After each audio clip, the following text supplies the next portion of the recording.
Mes parents ont accusé ma fille adoptive de 9 ans de vol et ont appelé les services de protection de l'enfance, exigeant qu'elle nous soit retirée.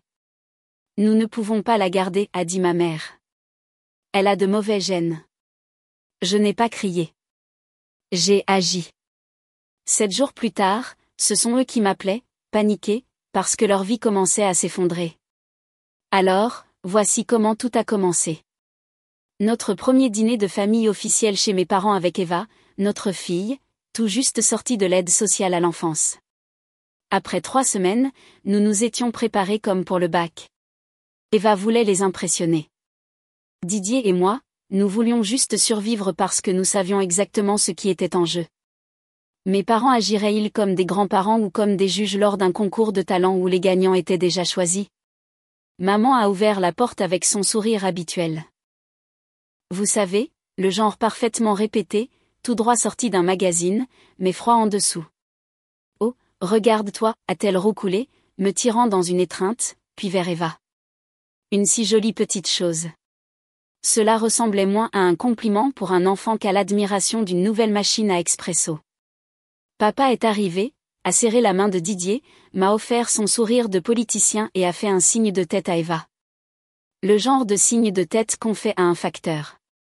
À l'intérieur, il y avait ma sœur, Marianne, habillée comme si elle allait faire la révérence à la reine, et ses filles, Isabelle, 11 ans, et Sophie, 8 ans, pomponnées dans des robes assorties et des chaussures brillantes, des rubans dans les cheveux, criant en somme, place au projecteur.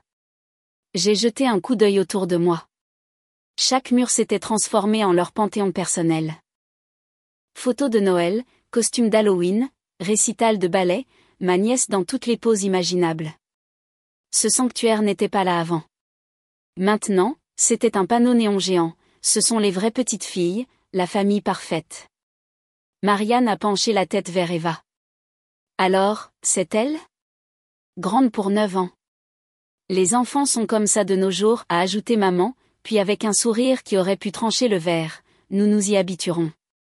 Comme on s'habitue à des voisins bruyants. J'ai glissé un bras autour d'Eva et nous nous sommes assis. Maman a posé la première question. Alors ma chérie, qu'aimes-tu faire? Des passe-temps? Eva a tripoté sa fourchette. J'aime dessiner. Dessiner? Marianne a immédiatement sauté sur l'occasion. Isabelle écrivait de la poésie à cet âge-là. Tu te souviens, maman? Maman a rayonné. Oh oui. De merveilleux poèmes. Elle écrit toujours, n'est-ce pas, ma puce?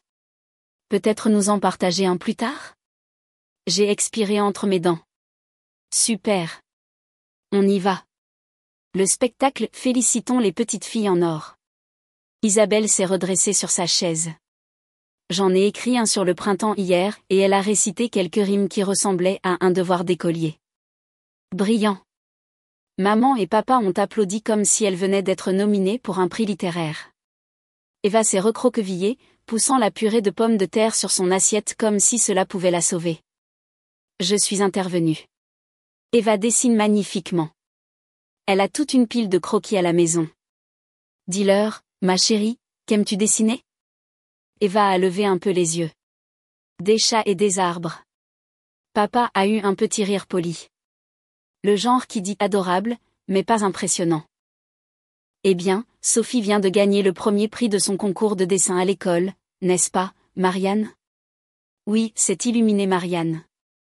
Elle a dessiné un cheval. La maîtresse a dit que cela ressemblait à quelque chose fait par les plus grands. Bien sûr, a ajouté maman fièrement. Le talent est dans la famille. J'ai failli rire tout haut. Dans leur famille, apparemment. Puis maman s'est de nouveau adressée à Eva. Et la lecture? Tu aimes les livres? Eva s'est un peu animée. Oui, j'ai lu Winnie l'ourson, point. Papa a ricané. C'est très jeune pour 9 ans. Isabelle lit déjà des romans pour adolescents. À 11 ans. Maman a ajouté. Et elle se souvient de tout ce qu'elle lit. Quel don! Didier et moi avons échangé un regard. Ce n'était pas une conversation. C'était un tableau comparatif. Puis papa s'est penché en avant. Alors, Eva, comment se passe l'école? Ça va? Eva a dégluti. C'est difficile. Nouvelle école, mais j'essaie. Essayer, c'est bien, a entonné papa comme s'il prononçait un sermon, mais les résultats comptent. Pas d'excuses et pas de mauvaises habitudes. J'ai senti mes ongles s'enfoncer dans ma paume sous la table. Il a continué. Dans cette famille, l'éducation passe avant tout. Pas de laisser aller. On t'a donné une chance. Ne la gâche pas. Maman a ajouté, douce comme du miel. Oui, l'école est ton passeport. Accroche-toi. Ne répète pas les erreurs de tes parents. Dis si calmement, comme si c'était juste un conseil, mais cela a atterri comme une gifle. Eva s'est figée, a glissé ses mains sous la table. J'ai trouvé l'une d'elles et les tenues, glacées. Je les avais suppliées, vraiment, ne la brusquez pas. N'évoquez pas son passé. Ne remuez pas la blessure appelée « parents biologiques ». Ils avaient hoché la tête. Promis. Cette promesse a duré aussi longtemps qu'un chewing-gum. Alors, où sont tes parents, a gazouillé Marianne, l'air innocent comme si elle demandait le chemin le plus court. Tu les as vus dernièrement? Ma fille est devenue rouge de la tête aux pieds. Je ne sais pas, maman est venue quelquefois. Puis elle a arrêté. Ça suffit. J'ai claqué. Nous en avons parlé. Nous sommes juste curieux, a dit maman, les paumes ouvertes, la voix douce. Nous voulons apprendre à la connaître. Apprendre à la connaître? Plutôt la dépecer comme un dossier et en vider le contenu sur la table. Didier a essayé de sourire à Eva. Il était nerveux aussi, je pouvais le voir. Et puis les filles de Marianne ont décidé de se joindre à la fête. À l'école, il y avait cette fille de l'aide sociale à l'enfance. Tout le monde se moquait d'elle, a dit Isabelle. On se moque de toi? Pourquoi ta maman t'a-t-elle abandonnée, a demandé Sophie, très sérieuse, comme si elle demandait l'heure. Eva a fixé son assiette, silencieuse. J'ai senti ma gorge se serrer. Je voulais renverser la table, mais je me suis retenue. Finalement, le dîner s'est terminé. Les nièces ont entraîné Eva pour lui montrer leur poupée. Elle est partie, un peu plus gaie, mais toujours méfiante. Les adultes sont restés à table. Le silence. Des sourires maladroits. Ces longues et lourdes pauses qui planent dans l'air jusqu'à ce que quelqu'un finisse par rompre le silence. Maman l'a fait. Jeanne, nous comprenons. Tu voulais des enfants depuis des années. Tu ne peux pas en avoir. Nous le savons. Mais pourquoi prendre un enfant aussi âgé? Eva est douce, c'est sûr, mais elle a un passé. Des antécédents difficiles, de mauvais gènes. Il n'est peut-être pas trop tard pour y repenser. Papa a hoché la tête gravement comme un juge prononçant une sentence. Elle est déjà formée, Jeanne. Tu ne feras que souffrir avec elle. Arrêtez. J'ai coupé. Nous avons eu cette conversation. Nous connaissions son âge. Nous connaissions son passé. Et nous l'avons choisi quand même. Eva est gentille. Elle est ouverte. Elle a traversé l'enfer et mérite de l'amour, pas un interrogatoire. Je me suis penchée brusquement. Alors je vous le demande, je ne vous le dis pas, traitez-la avec gentillesse. Pas d'interrogatoire, pas de comparaison, pas de discussion sur les mauvais gènes. C'est une enfant, pas une accusée. Didier m'a soutenue, calme et posée. C'est notre fille. Nous affronterons tout ce qui viendra. Marianne a soupiré, dramatique comme toujours. Oh, vous ne savez même pas ce qui vous attend. J'arrive à peine à gérer les miennes, et ce sont les miennes. Maman a tapé des mains, faussement joyeuse. Eh bien, pas besoin de se disputer. La vie le dira. Prenons le thé. Elle est allée à la cuisine comme si elle n'avait pas juste plombé l'ambiance. Une seconde, j'ai pensé que peut-être c'était fini. Spoiler, ça ne l'était pas. Nous nous préparions à partir quand maman est réapparue avec un petit sourire embarrassé. Je déteste aborder ça, mais Gérard, tu as pris l'argent du tiroir du buffet? Les 150 € pour les courses? Papa a vérifié. Vide. Il a froncé les sourcils. Non. Les yeux de Marianne se sont agrandis. Disparu? Mais il n'y a que nous ici. Et puis tous les regards se sont posés sur Eva comme si c'était chorégraphié. Elle m'a serré la main et a baissé la tête. Vérifions tout le monde, a suggéré maman d'une voix mielleuse qui me démangeait les dents. Pour être sûr. Papa a tapoté ses poches. Marianne a montré sa petite pochette. Vide. Les nièces ont sorti leur portefeuille scintillant, montrant des emballages de chewing-gum et des élastiques à cheveux. Rien. Maintenant, Eva, pourquoi ne nous montres-tu pas ton sac à dos, a chanté maman. J'ai senti Eva se tendre. Elle l'a ouvert avec précaution, a sorti une brosse, une trousse, un miroir. J'étais prête à mettre fin à tout ça quand maman s'est penchée en avant. Et cette poche? Et feuillette ton livre, ma chérie. Eva a hésité. C'était tout ce dont maman avait besoin. Elle a attrapé le livre, l'a feuilleté, et voilà. Une pile de billets pliés est tombée. Le voici, a annoncé maman, le tenant comme la flamme olympique. La pièce est devenue silencieuse. Je ne l'ai pas pris, a chuchoté Eva, à peine audible. Et maman, triomphante, m'a regardé droit dans les yeux. Jeanne, c'est exactement ce que nous disions. 9 ans, et déjà en train de voler. C'est dans le sang. Qu'est-ce qui vient après? Mieux vaut que tu le découvres maintenant. Marianne a ajouté. Les enfants comme ça? On ne peut pas les changer.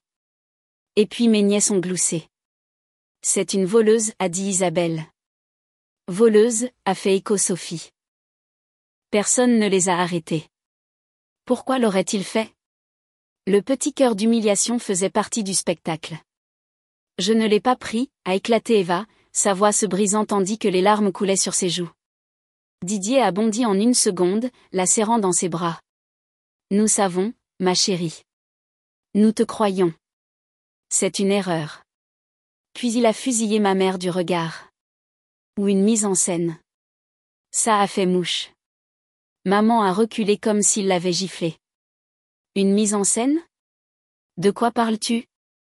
Vous l'avez tous vu. L'argent était dans son sac à dos, dans son livre, de vos propres yeux. Nous ne savons pas comment il est arrivé là, ai-je dit, ma voix se brisant. Mais je sais que ce n'était pas Eva. Nous allons comprendre. Comprendre? Maman a plissé les yeux et a attrapé son téléphone. Bien, laissez les services de protection de l'enfance comprendre. Elle a composé rapidement comme si elle avait répété.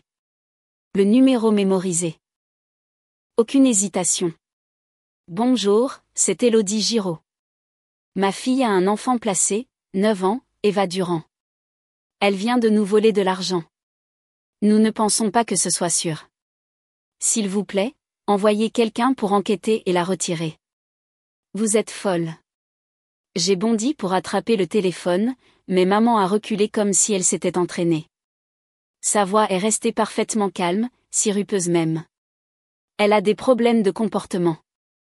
Nous sommes inquiets pour nos autres petites filles. Ma fille veut bien faire, mais elle est dépassée. S'il vous plaît, agissez vite. J'ai arrêté d'essayer. Eva tremblait contre la poitrine de Didier, sanglotant. Il lui a frotté le dos, lui murmurant des mots. Je les ai rejoints, serrant Eva dans mes bras. Ne pleure pas, bébé. Nous allons arranger ça. Personne ne t'emmènera nulle part. Maman a terminé l'appel avec un petit hochement de tête satisfait. Voilà, plainte déposée. C'est leur problème maintenant. Vous n'aviez pas le droit, ai-je dit doucement et fermement, pour ne pas effrayer Eva davantage. Vous venez de calomnier un enfant. Mon enfant. J'ai dit la vérité, a claqué maman. Papa a pris sa voix préférée, le ton faussement sage et paternel. Jeanne, réfléchis. Ta mère a fait ça pour toi. Nous essayons de te protéger de problèmes plus graves à l'avenir. Toi et Didier, vous ne pouvez pas le voir. Nous ne voulons que le meilleur pour vous deux. Didier s'est tourné, sa voix aiguë, plus froide que je ne l'avais jamais entendue avec eux. Le meilleur? Vous avez humilié une enfant de 9 ans qui commençait à peine à nous faire confiance. Vous l'avez fait pleurer. Vous l'avez qualifiée de voleuse. Ce n'est pas de la protection. C'est de la cruauté. Papa a rougi, en colère, mais a maintenu son rôle de patriarche raisonnable. Vous êtes bouleversé. Je comprends. Mais elle a volé. Vous vous attendez à ce que nous l'ignorions? Les services de protection de l'enfance la prendront et un jour vous nous remercierez. Une enfant avec de telles tendances. Elle est de toute façon destinée à la prison. Pourquoi vous laisser entraîner avec elle? Didier a serré Eva plus fort. Vous n'avez pas à décider de son avenir. C'est notre fille et nous allons gérer cela. J'ai caressé les cheveux d'Eva. Nous dirons tout au service de protection de l'enfance. La vérité éclatera. Allons-y, ma chérie. Elle m'a serré la main si fort que ça faisait mal tandis que nous marchions vers la porte derrière nous. Marianne a soupiré assez fort pour l'académie. Ils sont aveugles. Maman a fait écho avec sa voix de fausse pitié. Quel dommage. Il pensait vraiment avoir trouvé le bon enfant. Quelle déception. Nous sommes sortis dans la nuit froide. J'ai rempli mes poumons d'air comme si j'avais failli me noyer. Et une pensée a traversé le brouillard. Les vrais voleurs n'étaient pas ma fille. Les vrais voleurs étaient assis à cette table, essayant de me la voler. Nous sommes rentrés en silence. J'étais assise à l'arrière avec Eva. Elle serrait son sac à dos comme si quelqu'un pouvait le lui arracher des mains. Encore et encore, elle a chuchoté, « Je n'ai pas pris l'argent. » Je jure que non. Je lui ai frotté l'épaule. Nous savons, Evie. Nous te croyons. Didier a gardé les yeux sur la route. Écoute, a-t-il dit. Nous parlerons à l'assistante sociale. Tout va bien se passer. Personne ne t'emmènera. Compris? Elle a hoché la tête à peine, comme si elle voulait le croire mais n'était pas sûre de pouvoir. Quelques minutes plus tard, Didier nous a regardés dans le rétroviseur. Vous savez quoi? Une virée à la glace. Qu'en dites-vous? Eva a secoué la tête. Je ne le mérite pas. Je me suis penchée plus près. Evie, la glace, ce n'est pas quelque chose que tu gagnes. C'est quelque chose que tu manges, et parfois tu en amènes deux, a ajouté Didier. Nous nous sommes arrêtés devant un petit restaurant. Elle était assise devant son Sinda, le piquant à peine avec sa cuillère. Didier a froncé les sourcils. Oh non, je crois qu'ils m'ont donné de la moutarde à la place de la vanille. Il a fait la pire grimace imaginable. Eva a gloussé. Juste un peu, mais c'était le premier sourire que nous avions vu de toute la nuit. Une victoire. L'heure du coucher était tout un processus. Douche, t-shirt trop grand, la souris en peluche usée, la veilleuse allumée, la porte entr'ouverte. Ce n'est qu'alors qu'elle fermait les yeux. Si je me réveille, a-t-elle chuchoté sous la couverture. Vous serez toujours là. Toujours, ai-je dit. Elle m'a cru juste assez pour s'endormir, mais c'était une enfant qui avait déjà été renvoyée 3 fois. La confiance n'allait pas si loin. Plus tard, je me suis assise dans la cuisine, seule. Je le savais. Ce qui signifiait que quelqu'un avait placé cet argent, très probablement maman, se faufilant dans la maison avec son faux sourire. Il l'avait planifié. Tous. Maman, papa, Marianne. La pensée me brûlait. J'avais grandi avec ces gens. Mais plus j'y réfléchissais, plus c'était clair. Ils en étaient capables. Mes parents étaient des pros du numéro, nous aimons nos 2 filles également. En public, c'était impeccable. Marianne, l'enfant d'or. Moi, l'ambitieuse. Équilibre parfait. À la maison, c'était une autre histoire avec moi. Il y avait toujours ce froid. Pas glacé, juste assez froid. Comme si ma chaise était toujours un peu plus éloignée du feu. Je me suis adaptée, j'ai construit une carrière, j'ai épousé Didier. Cette case était cochée. Nous avions de bons emplois. Moi, directrice des opérations dans une entreprise de logistique. Didier, chef de projet en informatique, des salaires respectables, des titres stables, et mes parents s'en vantaient. Bien sûr qu'ils le faisaient. Pas parce qu'ils étaient fiers, mais parce que j'étais leur ressource. Ressource signifiait que je payais. Nouvelle climatisation? Je la couvrais. Colonie de vacances pour les filles? Je contribuais à ce voyage en Italie dont il se vantait. Devinez quelle carte de crédit l'a rendu possible? La mienne. Et tout le monde était d'accord avec ça jusqu'à ce que Didier et moi décidions d'arrêter de vivre des échecs de FIV et de commencer à envisager le placement familial. Le placement familial, c'est amusant. Et par amusant, je veux dire des cours interminables, des études de cas, des vérifications d'antécédents, des extincteurs, des serrures sur les armoires à médicaments. Maman et papa ont fait semblant de nous soutenir, ont hoché la tête, ont dit « bien pour vous ». Mais la minute où je leur ai dit « je ne peux pas venir ». Nous avons une réunion avec notre assistante sociale, la ligne téléphonique est devenue lourde de silence. Ils détestaient ça. Détestaient que notre argent et notre attention ne leur soient plus consacrés. Mais ils ont continué à sourire. Ont continué la routine, nous sommes si fiers. Puis est arrivée Eva. 7 ans quand les services de protection de l'enfance l'ont retirée de chez sa mère. Une alcoolique avec un réfrigérateur vide et la bouche pleine de cris. Le père était parti depuis longtemps. Eva est arrivée avec un sac poubelle de vêtements et une souris en peluche effilochée. C'était toute sa vie dans un sac. En 2 ans, elle était déjà passée par 3 placements.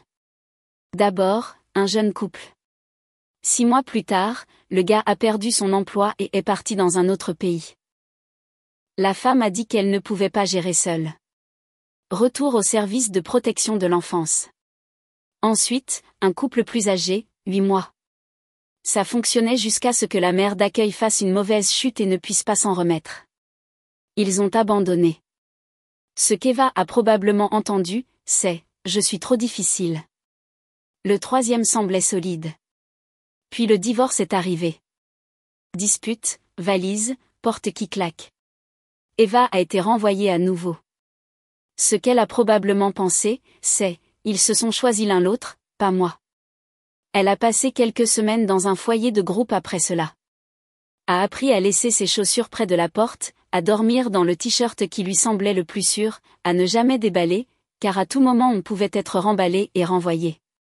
Au moment où nous l'avons accueillie il y a 3 semaines, elle n'avait toujours pas déballé. Son sac à dos restait prêt, mais elle avait collé un dessin sur notre réfrigérateur. Une petite maison tordue avec 3 bonshommes. Au-dessus de l'un, en lettres désordonnées, elle avait écrit « Maman ». Chaque soir, elle vérifiait que le dessin était toujours là. Et maintenant, grâce à mes parents, cet enfant à qui on avait déjà dit 3 fois qu'on ne voulait pas d'elle, a été traîné à travers un faux vol, une fouille et une humiliation publique.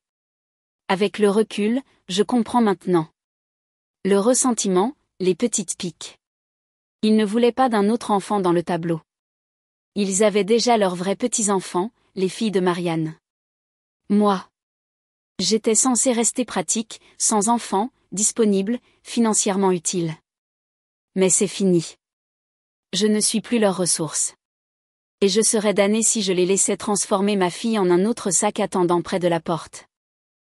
Le lendemain matin, Eva était assise à table, piquant ses céréales comme si elle l'avait personnellement offensée. Pas un mot, juste cette petite boule de tension serrée dans un corps de 9 ans. Didier et moi avons essayé d'agir normalement.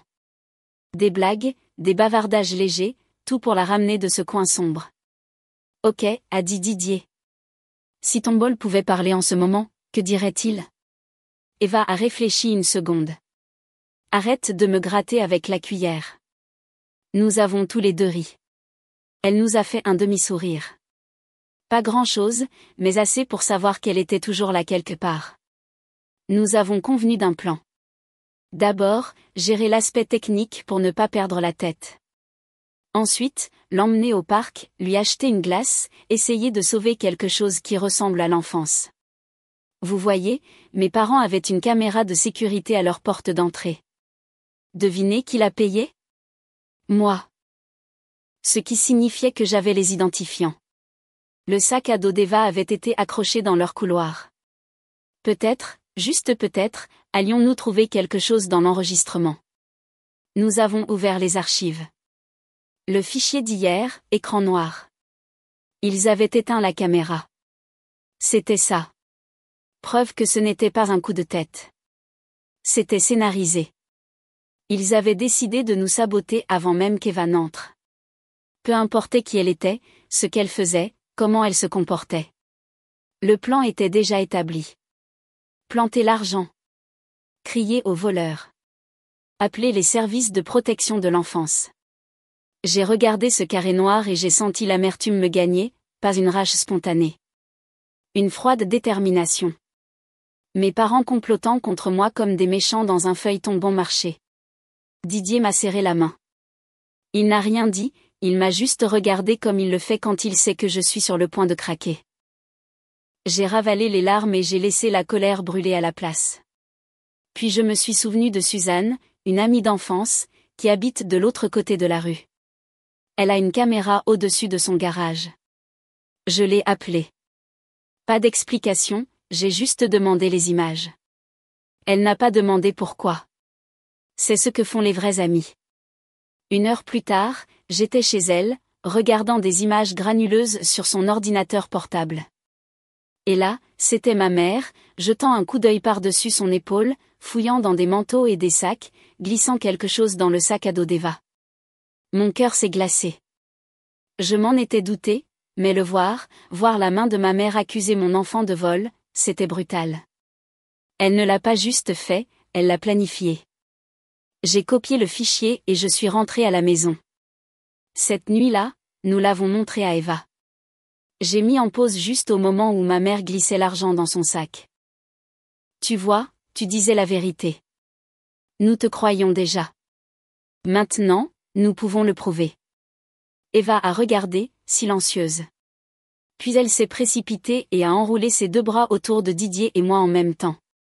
Pas prudemment, pas hésitante, de tout son corps, un soulagement désespéré. Et puis son premier vrai sourire depuis des jours. À l'heure du déjeuner, nous étions au parc, soleil, manège, glace au chocolat dégoulinant sur ses doigts. Elle a ri. Pas beaucoup, pas constamment, mais c'était là. Quelle que soit la confiance qu'elle avait perdue la nuit précédente, cela en a ramené une partie. 2 jours plus tard, les services de protection de l'enfance sont arrivés. Première étape, la maison de mes parents. Évidemment. C'était eux qui avaient déposé la plainte. Je n'étais pas là évidemment, mais l'assistante sociale m'a tout raconté plus tard. Ma mère a joué son rôle comme une prétendante aux Oscars. Voix triste, beaucoup de soupirs. Nous avons soutenu notre fille, mais cette petite fille, elle est repliée sur elle-même, ne regarde pas dans les yeux, et maintenant elle a volé de l'argent. Nous ne pouvions pas l'ignorer. Papa a hoché la tête. Nous sommes inquiets pour nos petites filles. Quel genre d'exemple donne-t-elle ? Et le clou, maman jurant haut et fort que Didier et moi savions que nous avions fait une erreur et étions prêts à rendre Eva. Nous essayions juste de les aider. Quand j'ai entendu ça, j'ai failli exploser. La rendre sur mon cadavre. Ce qu'il voulait, c'était me ramener à mon ancien rôle. Babysitter gratuite, carnet de chèques gratuit, sans enfant attaché. Puis les services de protection de l'enfance sont venus chez nous. 2 travailleurs, une jeune femme, un homme plus âgé. Ils étaient assis dans notre salon avec leur petit carnet. Nous avons reçu un signalement de vol, a commencé la femme. Que votre enfant placé a volé de l'argent à votre mère. J'ai pris une inspiration. Non, elle ne l'a pas fait. Et je peux le prouver. J'ai ouvert mon ordinateur portable. Nous avons tous regardé la vidéo ensemble. Ma mère plaçant de l'argent dans le sac à dos d'une enfant de 9 ans. L'homme plus âgé a levé les sourcils. La femme a hoché la tête, a griffonné quelque chose. Merci. Cela change considérablement les choses, ai-je ajouté. Ferme mais posée. Eva est une bonne enfant. Traumatisée, oui. Un passé difficile, bien sûr, mais innocente. Ce que mes parents ont fait, ce n'est pas de la protection. C'est du sabotage. Ils ont posé des questions habituelles. Sa chambre, l'école, les repas. Je leur ai tout expliqué. Pas de problème. Puis ils ont parlé directement à Eva. Te sens-tu en sécurité ici ? A demandé la femme gentiment. Eva s'est recroquevillée, a chuchoté, oui, ils sont gentils. Je veux rester, et je n'ai pas pris l'argent. La femme lui a fait un petit sourire. Nous savons. Ne t'inquiète pas. Elle a écrit quelque chose dans ses notes. À la fin, l'assistante sociale plus âgée a fermé son dossier. Nous allons classer la plainte. Non fondée, je les ai remerciés. À voix haute, j'avais l'air calme. À l'intérieur, je me sentais vide. Bien sûr, la plainte était partie, mais la vidéo, la preuve de ce que mes parents avaient fait, ça, c'est gravé pour toujours. Je n'ai pas pris la décision sous le coup de la colère. Pas de cris, pas de larmes, juste moi. Ordinateur portable ouvert, annulant des paiements comme on barre des articles sur une liste de courses. D'abord, le prêt immobilier. Oui.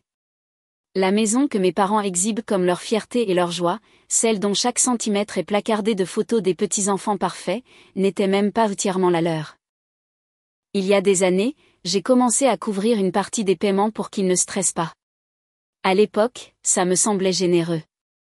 Maintenant, clic, annuler. Payez-le vous-même. Ensuite, l'assurance habitation et auto. Je m'en occupais parce que, vous savez, la paperasse est compliquée. Devinez quoi? Débrouillez-vous sans moi. Puis le gros morceau, le voyage. Le rêve de maman d'une retraite de bien-être en Espagne. Soleil, massage, bains minéraux. J'avais déjà versé un acompte remboursable. Ils peuvent profiter des pouvoirs de guérison de leurs fauteuils inclinables de salon à la place. Et les activités extrascolaires, le ballet pour Isabelle, 200 € par mois, plus une centaine ici et là pour les costumes. Le piano pour Sophie, 40 € la leçon chaque semaine. Ajoutez à cela les tuteurs en mathématiques et nous arrivons à près de 500 € par mois. Tout cela passant par ma carte de crédit jusqu'à maintenant. J'ai coupé tous les prélèvements automatiques, prêt immobilier, assurance, vacances, ballet, musique, tutorat. Fait. Le train du confort avait quitté la gare. Les appels ont commencé une semaine plus tard. Au début, poli. Jeanne, ma chérie, le prêt immobilier semble en retard. As-tu changé quelque chose sur le compte? Non, ai-je dit d'un ton neutre. Rien n'est en retard.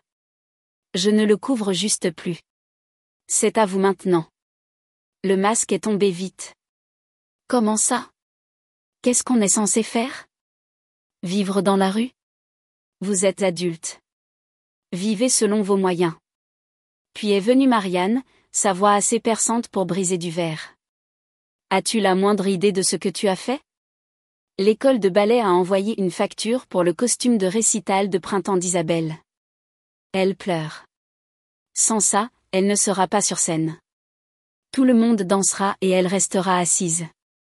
Et Sophie? Pas de leçon de musique, pas de tuteur. Elle a une compétition le mois prochain. Comment as-tu pu leur faire ça? Ce sont tes enfants, Marianne. Pas les miens. Leurs dépenses sont de ta responsabilité. Place au chantage émotionnel. Tout ça pour cet enfant placé. Tu déchirerais cette famille pour elle. J'ai réellement ri. Non, vous avez essayé de déchirer ma famille. J'ai juste fini de la financer. 2 semaines plus tard, le ton était purement hystérique. Papa laissait des messages vocaux 3 fois par jour. Ingrate. Nous t'avons élevé et c'est comme ça que tu nous rembourses? Maman sanglotait au téléphone, se lamentant que tout le quartier saurait quelle fille cruelle j'étais. J'ai arrêté de répondre, je leur ai envoyé la vidéo à la place, celle où maman glisse l'argent dans le sac à dos d'Eva. Légende, voici la vérité. C'est fini. Silence. Puis d'autres appels, des SMS, des emails. Les 2 parents insistaient que c'était pour mon bien, qu'ils voulaient seulement me sauver d'une erreur. Pas un mot d'excuse. Alors, je suis restée silencieuse aussi. Les conséquences sont arrivées rapidement. D'abord, les notifications de la banque, paiement de prêt immobilier manqué. Maman m'a envoyé des captures d'écran avec des notes frénétiques. Paie ça maintenant ou nous perdrons la maison. Je les ai ignorées. 2 mois plus tard, leur assurance a expiré. La banque a imposé une couverture forcée, le double du coût. 6 mois plus tard, ils ont vendu la maison. Impossible de suivre le prêt immobilier, les pénalités, l'assurance gonflée sans mon aide. Maintenant, ils louent un appartement et prétendent que c'est plus simple ainsi. Marianne a pris un deuxième emploi. Le ballet et le piano ont toujours lieu, mais ils sont payés avec ses heures supplémentaires et ses matins flous. Les enfants vont bien. C'est elle qui paie le prix. Et nous? Nous avons eu notre première année paisible. Eva rit plus maintenant. Elle croit que sa maison est permanente. Elle ne garde pas ses affaires emballées. Ne vérifie pas chaque nuit si ses dessins sont toujours sur le réfrigérateur. Elle fait enfin confiance qu'elle reste. Nous sommes devenus une famille, une vraie.